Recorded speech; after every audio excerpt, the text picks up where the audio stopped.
I think what's special about Lucia, as well as another film, Uli Dauru Kandante by Rakshit Shetty, which just recently won 3 awards at the Film Fair function, including Best Director.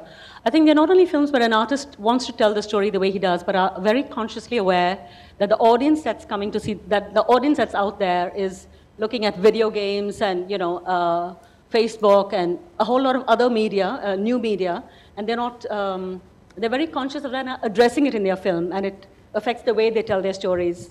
So I think it's important to, especially I think to get a younger crowd engaged in also looking at, it's important that films respond to the interests of younger people as well. I'm not saying they have to go all out, but I think that consciousness would be very, it's challenging, but it would be good to be aware of.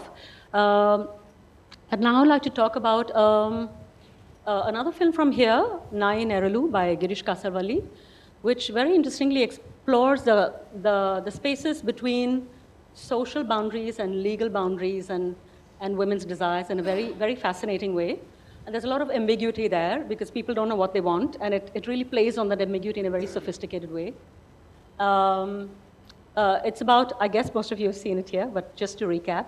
So it's about a woman who's a widow. Her husband has died some 20 years ago, and this man turns up claiming to be the reincarnation of her husband, and the community encourages that, and then she starts to live with him.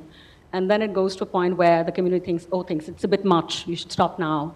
And of course she can't. So it's really also addressing a woman's desires within that space, and really the conflict between the law and social boundaries, and how fluid these boundaries are, which it did in a very, which it did with really, in a very nuanced way. Can we take a look at Nai Nerulu?